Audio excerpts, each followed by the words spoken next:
A report by the Intergovernmental Steering Committee for Capacity Assessment is recommending that civil servants in low-skilled jobs be retrenched to address the bloated wage bill. But as Ian reports, economic experts say that this will only be attainable if individual interest from government officials and politics are not involved.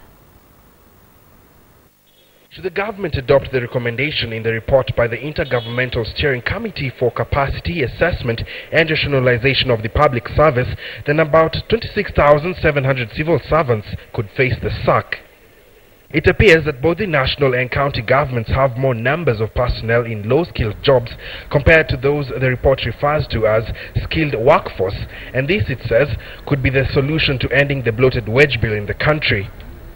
However, economist Karidhi Murimi says retrenching the thousands is not a lasting solution. It needs to be hived off in a systematic and a very deliberate way, so that as they retire or the usual age issues or health related or any of those activities, then the people you replace with must be the correct people.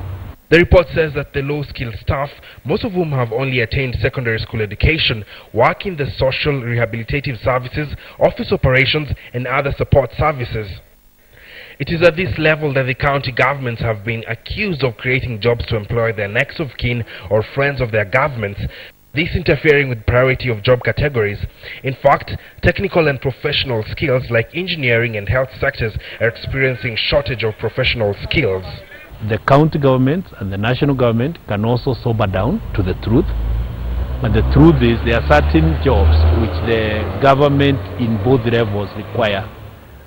Basically what we call the technical part, the prabas and all that. So we can challenge ourselves, is any of these skills able to be trained to these people, so that we can then house a budget, maybe World Bank led or something like that, to uplift the capacity of the technical part of this staff, so that they become the prabas and that type of activity. The promulgation of the Constitution of 2010 brought about changes in the government structure that experts say might have impacted the economy negatively, contrary to its intended purpose. Unfortunately, this spirit of national and the word county, it hasn't assisted, because each government is redoing what every other one is doing. If you ask yourself a very open-ended question, why would you want National Youth Service to do functional work? Why would you want them to put up dams? If you have a Ministry of Water, you have National Irrigation Board. So what do you want the other one to be doing when these ones are doing their work? They are not actually, to be honest, county problem. They are actually a national government problem.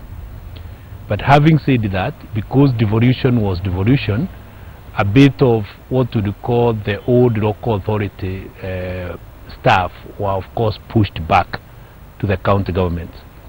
So the county governments are therefore suffering a problem which is a national created problem. The report further recommends that the public sector introduces competitive salaries to attract and retain scarce skills. Ian Wafula, KTN News.